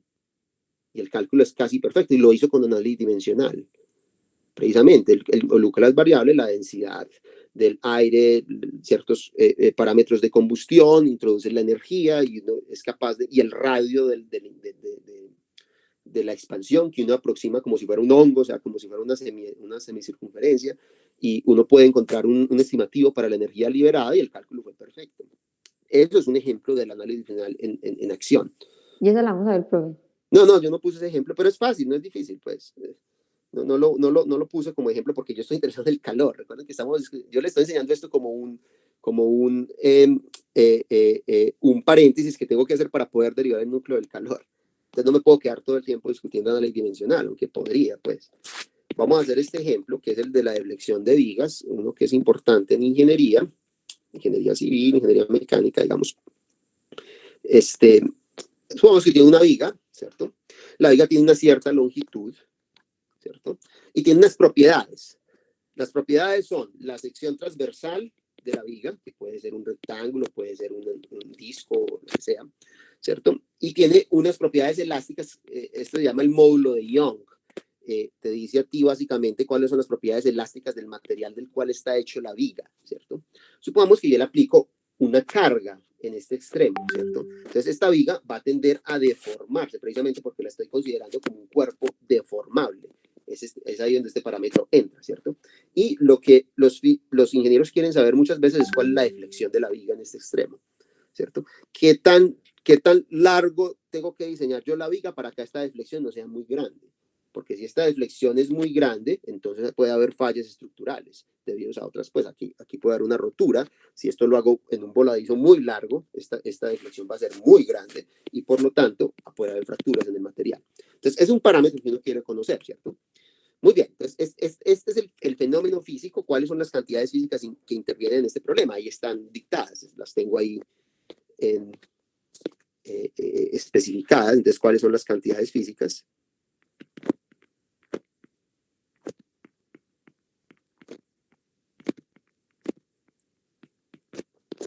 ¿Cierto? Entonces, para empezar, tenemos la longitud, ¿cierto? La longitud de la viga. La longitud de la viga es uno de los parámetros que yo quiero incorporar en mi modelo. Longitud de la viga, ¿cierto? Tenemos la carga que yo le aplico a la viga en el extremo, ¿cierto? La W, esta es la carga externa.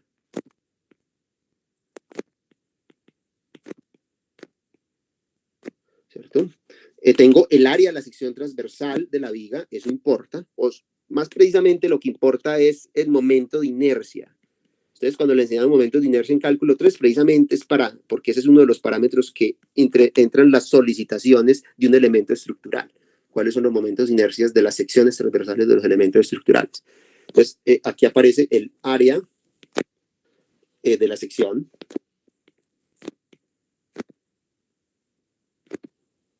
Transversal.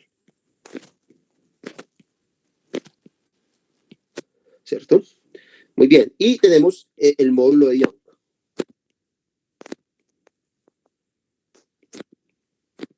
Esto es una constante que uno determina en el laboratorio, depende del material, ¿cierto? El módulo de Young va a distinguir si se trata de una viga metálica o si se trata de una viga de concreto, etc. Es una cantidad que se puede definir, pero es una cantidad que está íntima, es una de las constantes que aparece en el estudio de la teoría de la elasticidad de sólidos, ¿ok? Y está, por supuesto, la deflexión, que es lo que queremos hallar. Uno quiere hallar la deflexión. Esto es básicamente el parámetro que a uno le interesa conocer, ¿cierto? Uno quiere saber quién es la deflexión. Entonces vamos a hacer de nuevo uso de el análisis dimensional, ¿cierto? Entonces el análisis dimensional, ¿qué me dice? Veremos cuáles son las unidades de las cantidades involucradas, ¿cierto? Empecemos con la longitud. Muchachos, hagamos una cosa. Mire, son las 11:09. Yo creo que no tiene sentido hacer un break. Entonces lo que voy a hacer es voy a terminar esto y más bien en la próxima clase hago las cosas bien con el núcleo del calor, porque no quiero correr ahí, ¿ok? Me parece que tendría que correr mucho para terminar la clase, entonces prefiero más bien cortarla en 2, ¿ok? Muy bien, entonces miremos cuál es la longitud, cuáles son las unidades de la longitud, ¿cierto? Las unidades de la longitud es simplemente L, ¿cierto? ¿Cuáles son las unidades de la carga? ¿La carga qué unidades tiene?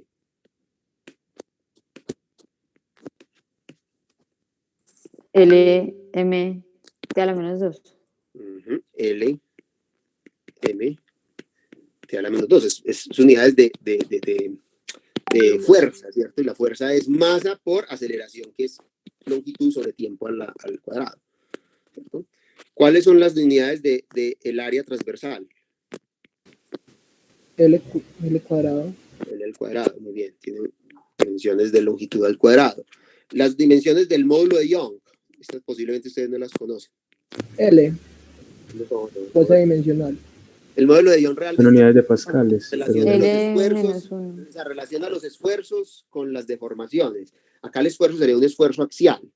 Uno tendría que ver, mejor dicho, lo que el módulo de Young mide es lo siguiente: uno tiene una muestra del material, ¿cierto? Entonces lo que uno hace en el laboratorio es poner los esfuerzos axiales, ¿cierto? Donde esto tiene una área determinada. Entonces acá se genera un esfuerzo que sería la fuerza que estoy aplicando P sobre el área, ¿cierto? Y lo que te dice a ti es la deformación unitaria que tiene este cuerpo, cómo se relaciona con este esfuerzo que aplico.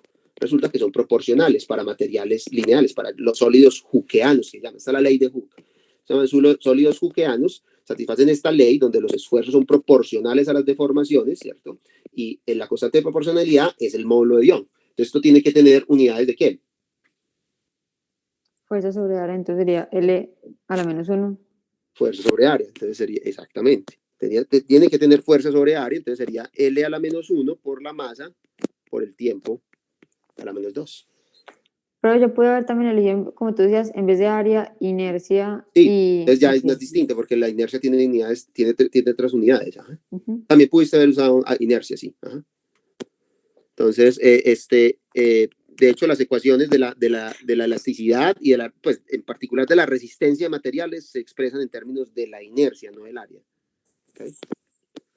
Muy bien, entonces la deflexión sigue siendo medida en longitud, ¿cierto? Entonces esto te va a dar lugar a la matriz de dimensión, ¿cierto? La matriz de dimensión, ¿cuál es en este caso? Entonces, miremos, las unidades que tenemos a disposición son longitud, masa y tiempo, ¿cierto? Las cantidades físicas son L, W, área, módulo de Young y deflexión, ¿cierto? Entonces ya vemos los coeficientes. Entonces, L tiene 1 en longitud, pero no tiene nada en masa y no tiene nada en tiempo. W tiene en todo, ¿cierto? Tiene un 1 en longitud, tiene un 1 en masa y tiene un menos 2 en tiempo. Área tiene 2 en longitud, tiene 0 en masa, 0 en tiempo. El módulo de elasticidad tiene menos 1 en longitud, tiene 1 en masa y tiene menos 2 en tiempo. Y finalmente la deflexión tiene 1 en longitud, 0 en masa y 0 en tiempo. Entonces esta sería la matriz de dimensión del problema. Entonces, una vez más, voy a calcular la masa, me voy al computador, al Google, ¿cierto? O lo hacen a mano si quieren. Yo no recomiendo hacer esto a mano porque esto no es un ejercicio muy interesante. Eso les va a dar entonces un nulo que tiene, el rango de esta matriz es 3. O sea, las 3 filas son independientes, entonces va a haber 3 vectores que generan el nulo, ¿cierto? Esos vectores van a ser vectores de cuántas entradas, 1, 2, 3, 4 y 5, tantas como unidades físicas haya. Entonces, los vectores son los siguientes. Son -2, 0, 1, 0, 0, ¿cierto? El segundo da -2, 1, 0, -1, 0. El tercero da -1, 0, 0, 0, 1. ¿Cierto? Ese sería el nulo, ¿cierto? Entonces, ¿cuántos parámetros adimensionales tenemos? Tantos como vectores harían el nulo. Tenemos 3 vectores, va a haber 3 parámetros adimensionales. ¿Cuál sería el primero? Vamos a calcularlos acá. ¿Cuál sería el primer parámetro adimensional de este problema? El primer parámetro adimensional sería, entonces, le hacemos la lectura, sería L a la -2. El que sigue no tiene nada, o sea que W está a la 0. El que sigue es A, que está a la 1. Pues A. El que sigue es E, que aparece con 0. Y la deflexión que también aparece con 0. O sea, esto sería simplemente A sobre L al cuadrado. Ese sería el parámetro adimensional, el primer parámetro adimensional. El segundo parámetro adimensional, ¿cuál sería? Listo, calculémoslo. Sería L a la -2. Listo, L a la -2. W aparece a la 1. Listo, W aparece a la 1. El área aparece a la 0. El área aparece a la 0. Quiero extraer un 1 acá. El módulo de ion aparece a la -1. Y la deflexión no aparece. O sea, que esto, ¿qué sería? Esto sería W sobre E por L a la 2. ¿Cierto? Sería el segundo parámetro adimensional. Miremos cuál es el tercero. El tercero sería L a la ¿qué? Ese sería a la -1 también. A la -1 y todo lo demás es 0, excepto la deflexión. 0, A a la 0, E a la 0 y la deflexión está a la 1. ¿No? Entonces tenemos que el último parámetro sería la deflexión sobre L. ¿Okay? Entonces, ¿qué garantiza el teorema Pi de Buckingham? El teorema Pi de Buckingham garantiza que la relación que yo estoy buscando debe ser una relación de la forma que involucra estos parámetros adimensionales. Entonces, debe ser algo en la que estos 3 parámetros adimensionales, A sobre L2, W sobre E por L2 de delta sobre L sea igual a 0. Yo no conozco esta función, pero una vez más, utilizo el teorema de la función implícita para despejar cualquiera de estos parámetros dimensionales en términos de los otros dos. Digamos que despejo este. Esto es lo mismo que decir que delta sobre L,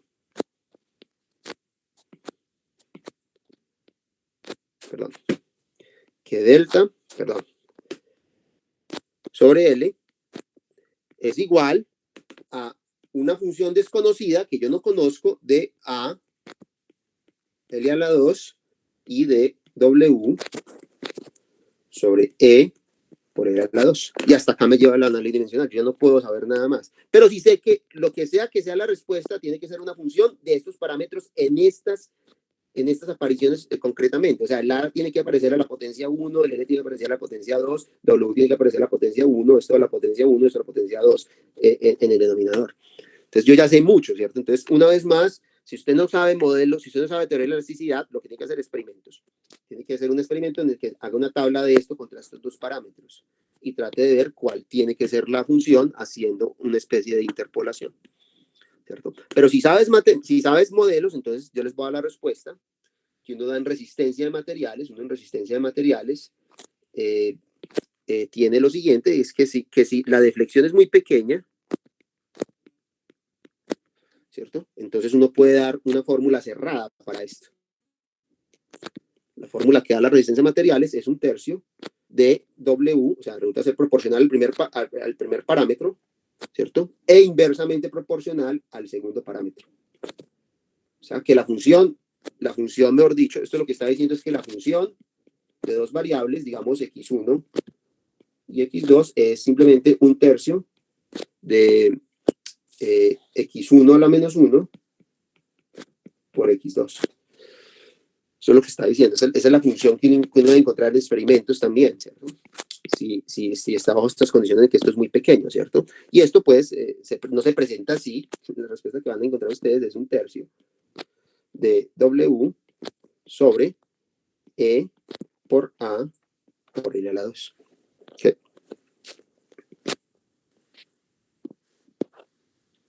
¿Sí está bien esto? Profe, El L se sube. cancela. Ah, no. El L Sí, se se cancela en L. El L cancela, sí, perdón. Sí, se cancela el L. Ajá. Sí. Exactamente. Esta es la respuesta que ustedes van a encontrar en un libro de resistencia a materiales, ¿cierto? Es independiente de esa L. Ajá. Entonces, pues L depende, pues, porque tengo que pasarlo. Sí depende de L, pero hay que pasar, pues, a multiplicar, pues, esto. Entonces queda L veces esto. Esta es la respuesta que van a encontrar ustedes, ¿ok? Entonces, recuerden, hay una cosa que es el modelo teórico, pero esto es con teoría, ¿cierto? Esto es con resistencia de materiales, que a su vez es una aproximación a primer orden de una teoría más fundamental que es la teoría de la elasticidad. Ustedes hallan esto con la teoría que le da la resistencia de materiales, que es una aproximación de la teoría de la elasticidad, o pueden usar análisis dimensional, porque usted no sabe nada de teoría de elasticidad ni resistencia de materiales, y hallar una relación de este coso. Entonces ya funcional de este tipo, ya lo que tienes que hallar es qué forma tendría que tener esta función. Y van a encontrar que si delta es muy pequeño, se va a ajustar más o menos a una cosa de esta forma. Profe, en esa parte experimental, ¿Sí? como tengo tantas variables, bueno, no tantas, sino que las tengo, No, no tienes son que hacer, este experimento es difícil de hacer porque tienes que hacer muchas vigas. Pues es costoso porque tienes que hacer vigas, tienes que hacerlas de diferentes secciones transversales, de diferentes módulos de ion, de diferentes W, variar las longitudes, hacer una lista, porque para poder hacer una interpolación tienes que hacer una lista pues suficientemente grande. Sí, porque tengo, Ajá. Y entonces tendría 4 parámetros a variar. No, El área. tienes 3 parámetros. No, porque se va a ver Claro, afectado. a variar podrías dejar el área constante, digamos, y varía la longitud más bien. Eso ya te varía este parámetro. Sí. Puedes dejar la carga constante y el material constante y solo varía la longitud, entonces esto varía este parámetro y este parámetro también varía con la longitud. Esa es una manera de hacerlo. Pero eso, o sea, solo va a tener que variar, o sea, tengo que variar Solo varía la longitud. 4 cosas. Sí, El área, no, la pero la longitud. dejaría yo constante. Yo construiría vigas de la misma sección. Pues si yo tuviera que hacer el experimento, yo dejaría esto constante y haría esto constante. El material lo dejaría constante, el área, digamos, de concreto, todas. Y lo único que variaría sería la longitud. Eso le varía parámetros. Entonces tienes una lista de 3 parámetros distintos y puedes hallar la relación funcional. Yo puedo elegir cualquiera y la función se me tiene que. Sí, la función no importa, este fenómeno no le importa cuáles son las condiciones del experimento. Lo que importa es que usted pueda medir el área, la longitud, la fuerza que está aplicando, el módulo de Young, y usted está interesado en esto. ¿Sí? Eso es lo único que le importa. Así que usted pueda leer, que sea una lectura de estos parámetros. Tienes que tener control sobre estos parámetros. Entonces, una manera de hacerlo, deje estos constantes y varíe las longitudes. Eso te dice a ti cualquier regla debe satisfacer esta deflexión. Eso es lo que acabamos de hallar. Ok, ya. Si la función no le importa que varíe, tiene que mantener. Sí, no le importa, exacto. Se va a encontrar que, por ejemplo, si la deflexión es muy pequeña, deben encontrar una regla que debe ser esta forma. La función debe ser de esta forma. ¿Okay? Posiblemente aquí no les va a dar esto, les va a dar ¿cuánto es un tercio? Es como 0.66, ¿cierto? Puede que les dé 0.7 veces esto. Experimento la roja es. Puede que les dé 0.8 veces esto. Ya depende pues de los errores experimentales que uno conoce, ¿cierto? Pero uno encuentra la relación funcional. A propósito, así se opera en hidráulica. En hidráulica, donde uno pues tiene fenómenos, sobre todo cuando uno está trabajando con régimen turbulento, en un resalto hidráulico, por ejemplo, donde uno tiene control sobre las condiciones porque soluciona la ecuación de Navier-Stokes en el régimen turbulento es muy, pues hay modelos analíticos, pero son complicados. Entonces, un hidráulico lo que hace en la práctica es tratar de encontrar cuáles son los parámetros, cuáles son las cantidades físicas que intervienen en el fenómeno y hace análisis dimensional y hace muchos experimentos.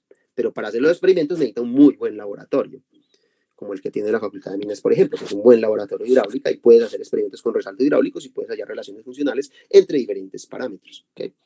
Espero que esto haya dado pues como una abrebocas de qué tan útil es este método del análisis dimensional. Es un método realmente útil. Es el método tal vez más útil que a ustedes les pueden enseñar, porque a ustedes puede que se les olvide toda la teoría, puede que se les olvide cuáles son las ecuaciones que gobiernan los fenómenos que a ustedes les interesan como ingenieros, pero lo que no se les debe olvidar es el análisis dimensional, porque con el análisis dimensional yo puedo, de una manera muy sencilla, encontrar estas relaciones funcionales. ¿Okay? Porque esto es un procedimiento relativamente sencillo, si ustedes se dan cuenta. Esto no tiene ninguna complicación. ¿Okay? Entonces, yo creo que voy a dejar acá, muchachos, y más bien en la próxima clase lo que voy a hacer, la razón por la que expuse o discutí algo sobre análisis dimensional, esto no se suele incluir en el curso de matemáticas especiales, pues me parece muy importante incluirlo porque es la manera más directa de incluir, de hablar del núcleo del calor, que es el tema de la sesión que viene. El núcleo del calor tampoco se suele incluir en el curso de matemáticas especiales, no entiendo por qué, porque es de las nociones, es la solución más importante que tiene la ecuación del calor, de hecho. No solamente les explica entonces las soluciones con serie de Fourier, esas son las más directas, las más aburridas, pues la solución más excitante es la del núcleo del calor. Eso la discutimos entonces en la próxima clase, ¿ok? ¿Les parece bien? Si dejamos... Sí, profe. Sí, profe, no hay problema. ¿Alguien tiene alguna pregunta con respecto a esto? ¿Alguien tiene preguntas? Profe, entonces hallar esta derivación, pues ese teorema de Buckingham no es complicado. Es complicado No, entender si eso. quieren yo les puedo enviar la prueba si quieren. Hay artículos que hacen esta prueba. No, esto es álgebra lineal. Entonces sí, por favor. Esto es con álgebra lineal. La prueba es muy sencilla. Es que no la hago, pues es más engorrosa desde el punto de vista de notación, porque ustedes, yo sé que psicológicamente, miren que los ejemplos no hay nada complicado en lo que yo dije anteriormente. Toda esta notación que yo tuve que introducir les parecía seguramente muy complicada por la proliferación de símbolos, pero esto no es una cosa distinta a lo que yo estoy haciendo acá, de cómo obtengo estos parámetros adicionales a partir de estos vectorcitos, pues, o sea, es una cosa que estoy simplemente, lo que pasa es que escribir esto en general es muy engorroso, y es por eso que la prueba puede parecer engorrosa, pero no es difícil, esto no es difícil. Yo les envío, si quieren, les adjunto en las notas la prueba, ¿ok? Sí, profe. Prueba del teorema Pi de Buckingham, ¿ok? Bueno, ¿alguna otra pregunta, muchachos? Profe, muchas veces usando ese teorema, es que yo recuerdo que yo en mecánica de fluidos vimos algo así, que uno encontraba esas funciones pues de las variables y uno las Los podía parámetros usar, adimensionales. como funciones de Reynolds o de Freud. Y por ejemplo, el número de Freud, el número de Reynolds se pueden hallar. Son unos parámetros adimensionales de un flujo laminar. ¿Sí? Y yo lo había visto de otra forma, pues nosotros lo enseñamos de otra forma, que era como, creo que la que usted nos expuso es más general porque es como con la matriz y uno halla el nulo. En cambio, ¿Y cómo hacían eso? No, nosotros éramos tanteando, no, como que Q1 por Q2 por Q3, pues o sea, eso por lo las... puede hacer con ejemplos pequeños. Eso es lo mismo, ¿cierto, profe? Pues lo mismo Sí, que claro, nosotros usted lo puede, es como pero la eso no lo hace un generalización. brujo, porque es que lo que estás haciendo, tantear, es hallar el nulo de esto. Si no te has dado cuenta, lo que estás haciendo es escalonar esta matriz, llevándola a su forma escalonada de hallar las relaciones entre los generadores del nulo. Eso es tantear, pero eso hay una manera sistemática de hacerlo, ¿no? Que no tienes que pensar, no hagan eso tanteando. Ese es el modo estúpido de hacerlo. Pues nosotros no era como tanteando, sino como que para F, entonces uno hallaba los que dieran 0, para L lo mismo. Era como hacer un sistema de ecuaciones ahí, pero me estoy dando pero están hallando el nulo, están hallando lo el mismo. nulo. Sí. Están hallando el nulo, sí. Están hallando exactamente el nulo. Ajá. Y ya ahí uno decía que, pues que ya uno podía relacionar los grupos pi. O sea, Sí, que uno era función de los otros y que el análisis dimensional no corregía la selección de variables. Eso fue lo que nos dijo el profe. Pero eso no me queda claro, como que no corrige la selección de variables. O sea, si uno elige una variable que no va, igualmente el análisis dimensional le va a incluir le esa va a dar. Si yo meto acá la viscosidad del aire, eso te va a dar una relación más complicada para Tao. En términos, va a haber una función que depende también de un parámetro dimensional que involucre la viscosidad. Ah, ok, profe, listo. Sí, exacto. Si esto puede ser tan complicado como ustedes quieran. Puede ser, ustedes pueden hallar, digamos, la caída libre de una gota. Si ustedes no involucran sino el espacio, el tiempo y la masa, ¿cierto? Entonces y la aceleración de la gravedad, lo que les va a dar es la ley de caída de Galileo, que todos los cuerpos caen caen simultáneamente independiente de la masa, ¿cierto? O sea, les va a dar básicamente que la velocidad es la raíz cuadrada de de G por 2 por, ¿cómo es la cosa? La velocidad es, ¿cómo es la cosa? Esto es MGH, entonces de por G, exacto, entonces les va a dar que se cancela esto, entonces la raíz cuadrada de 2GH, de la altura de la que eso les va probablemente con una constante que no van a poder determinar, ¿cierto?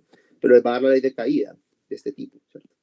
Eso les va a dar, por ejemplo, el experimento. Pero si usted mete más variables, por ejemplo, si tiene en cuenta la viscosidad del aire o la forma de la gota y coeficientes de fricción, la cosa se copia a corregir. Empiezan a aparecer ya un grupos adimensionales, empiezan a aparecer más variables adimensionales. ¿Sí me entiendes? Sí, profe.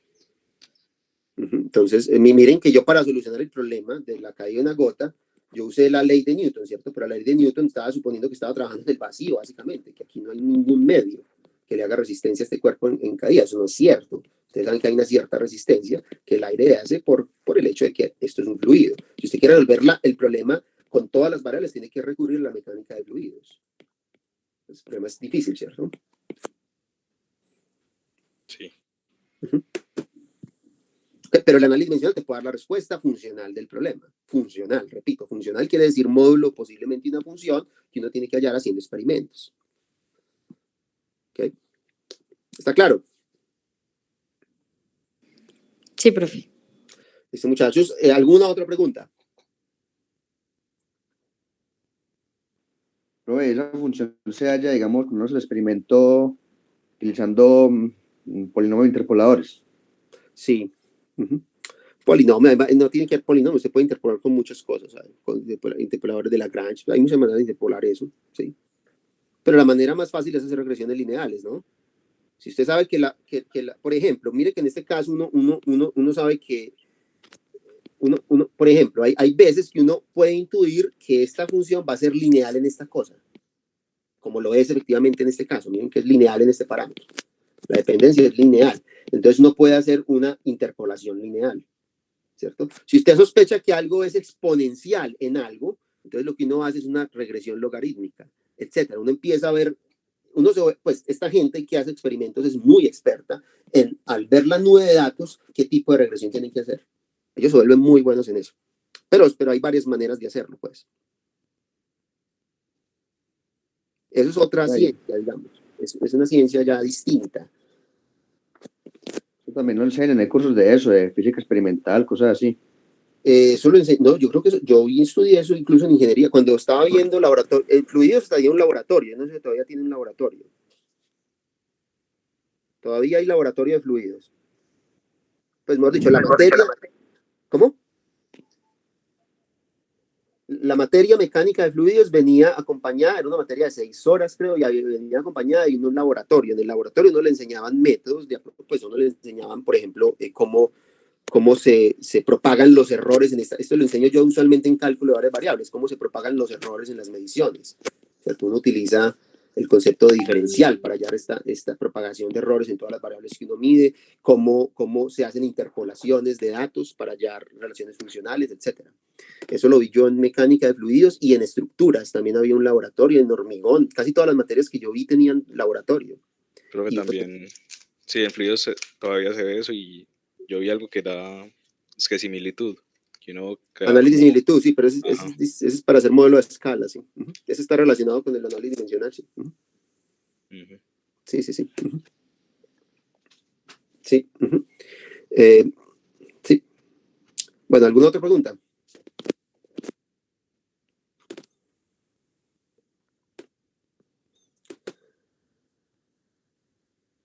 Pero usted estudió matemáticas o por qué vio esas materias. Yo soy ingeniero. Usted estudia ingeniería. Yo soy ingeniero civil, sí. Sí, ajá. Ah, ya. Sí. ¿Alguna otra pregunta?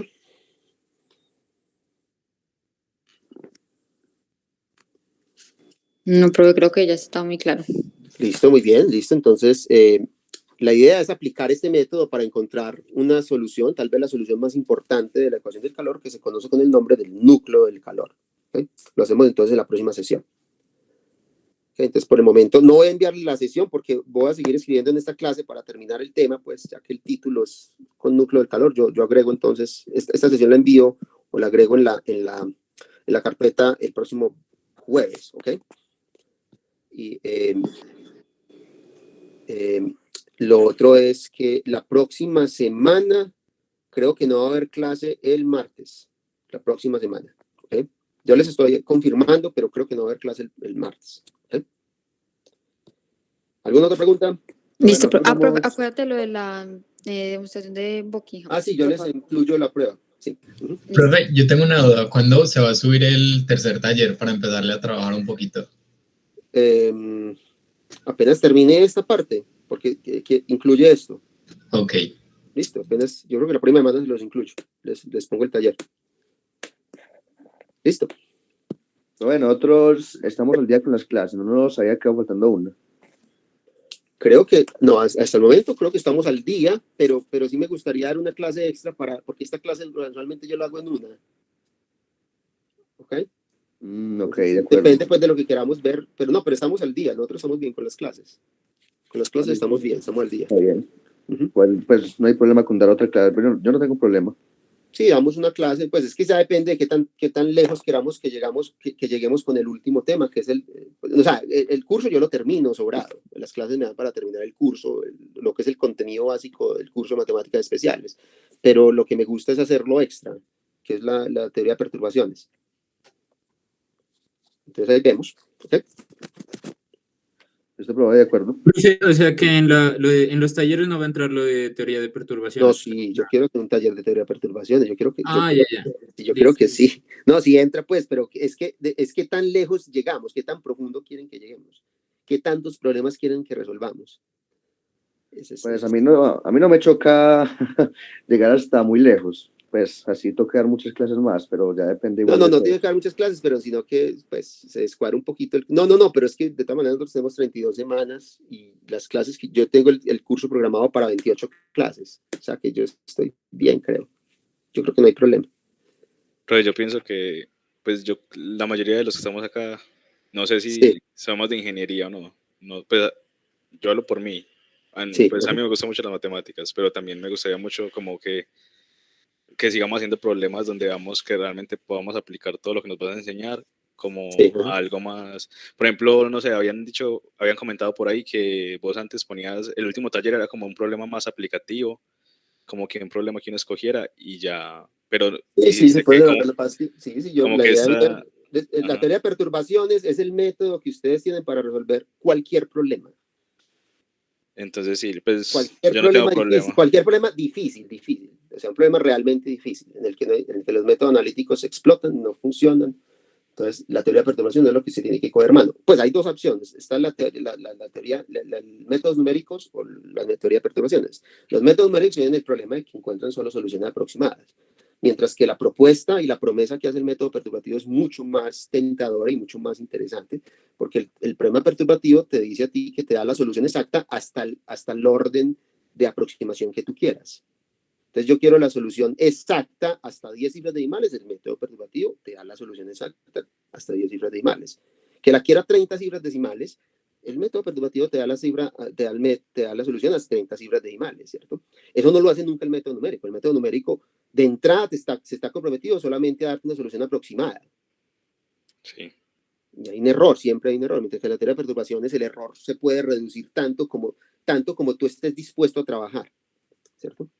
Por ejemplo, yo que soy profesor de física matemática, encuentro soluciones que se aproximan en 6 cifras decimales, pero no tengo la paciencia para encontrar las 6 cifras decimales restantes. Se vuelve un problema de paciencia más que de cualquier cosa.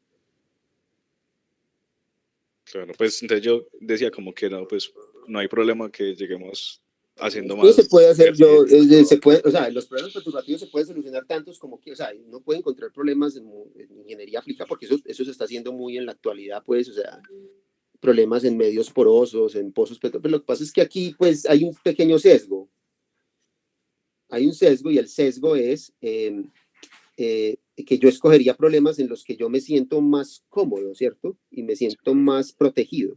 Pero yo no puedo encontrar un problema en ingeniería de sistema, me queda muy difícil. No. Yo no me siento con la responsabilidad de escoger un problema interesante en ingeniería de sistemas donde yo puedo aplicar esto. No tengo cómo. ¿Okay? Entonces serían problemas, yo puedo escoger problemas, podemos intentar ver uno muy ilustrativo, es lo de ecuación de Navier-Stokes. Ese problema se puede resolver perturbativamente y la solución es bastante bonita. La solución perturbativa de la ecuación de Navier-Stokes es muy elegante. Profe, ¿Sí? por ejemplo, yo en este momento estoy viendo mecánica de fluidos y sí, pues a mí sí me gustaría demasiado ver esa ecuación. Sí, porque en fluidos creo que o no, si la ven, no hacen nada con ella. Por ejemplo, yo la aprendí pues por mi cuenta y yo resuelvo los problemas a partir de esa ecuación, pero no, por ejemplo, cuando hablamos de perfil de velocidades y demás, se hacen muchas suposiciones y solo dicen Claro. suponga, pero no se sabe dónde salió. En vez con Navier-Stokes, tú sacas ahí mismo ese Es que perfil de velocidades. Navier-Stokes es la solución. Es la general, lo que pasa es que lo que uno hace es imponer lo que llaman sesgos de la ecuación, donde la ecuación se pueda resolver. O sea, podemos hacer las dos cosas. De hecho, hay soluciones difusivas de la ecuación de Navier-Stokes. O sea, hay soluciones analíticas, soluciones exactas, que son muy pocas, de hecho, porque la ecuación de Navier-Stokes es muy complicada. Podemos estudiar esas, las soluciones analíticas que salen con los métodos que nosotros aprendemos en este curso, los métodos que aprende cualquier persona en matemáticas especiales. Pero también está la solución perturbativa. Es quizá la más interesante, porque combinatoriamente es interesante, aparecen diagramas de Feynman, o sea, cosas muy interesantes. ¿Okay? Y es la que usted tiene que utilizar cuando está bueno, o sea, lo que quiero es encontrar la solución de la ecuación de Navier-Stokes en el régimen turbulento, ese es el reto. En el régimen laminar eso no tiene mucho sentido, porque el régimen laminar uno puede aproximar básicamente la ecuación de Navier-Stokes por la ecuación de Euler. Y entonces, el término viscosidad no pesa tanto. ¿Okay? Sí, ahí vemos, yo escojo algunos problemas que estamos discutiendo.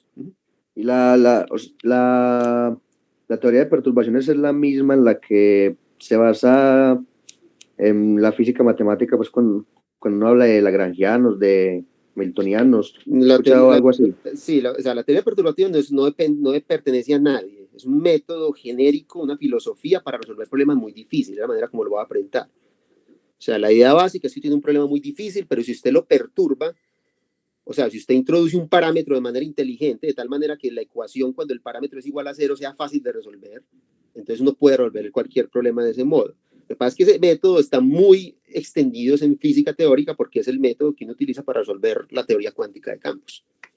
Entonces, los cálculos de amplitudes de dispersión de partículas elementales se hacen utilizando teoría de perturbaciones. Es por eso que los físicos estudian tanto eso.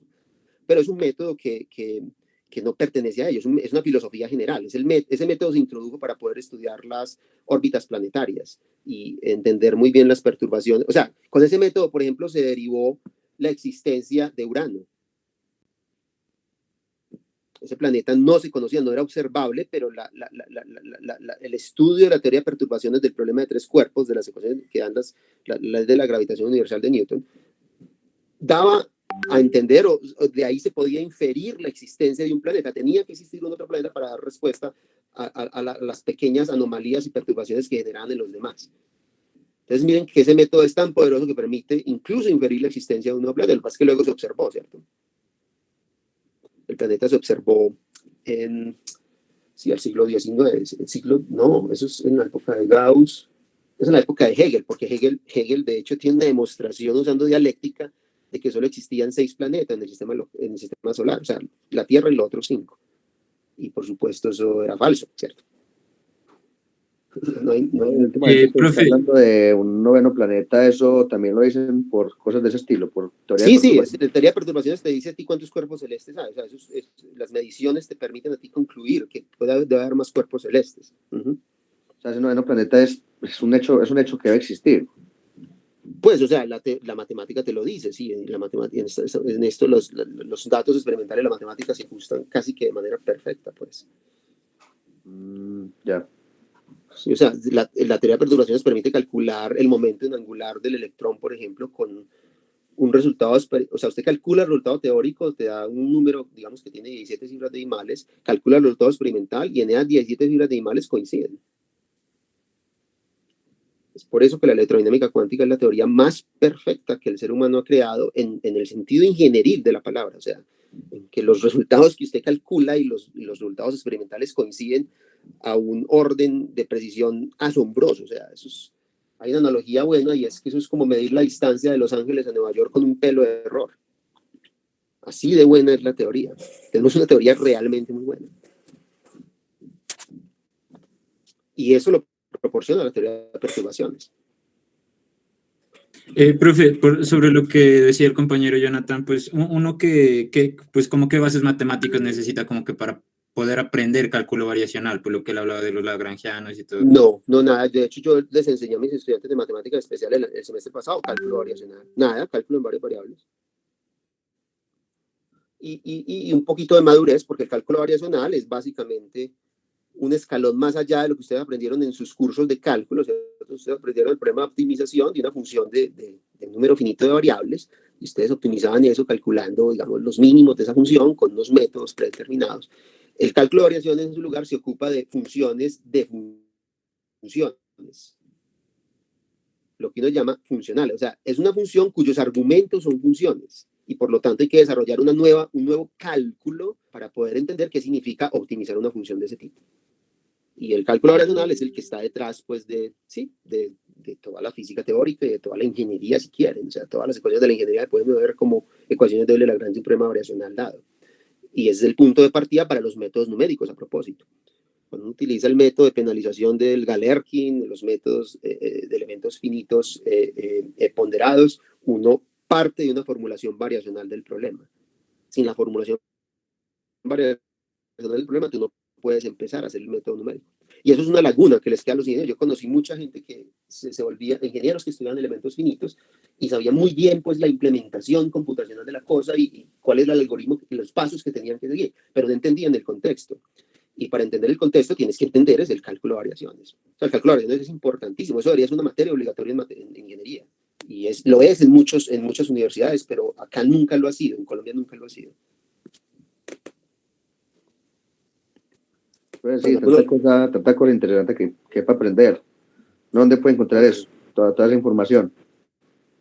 Hombre, yo me pillé un libro, pues yo creo que es muy viejo, y es de un tal Elgo, es ecuaciones diferenciales y cálculo variacional, se llama. Ahí hay esa vuelta. Pero pues, no hay varios, no, muchachos, o sea, no vayan muy lejos. Hay los libros de matemáticas avanzadas para ingeniería tienen cálculo de variaciones. Por ejemplo, el de...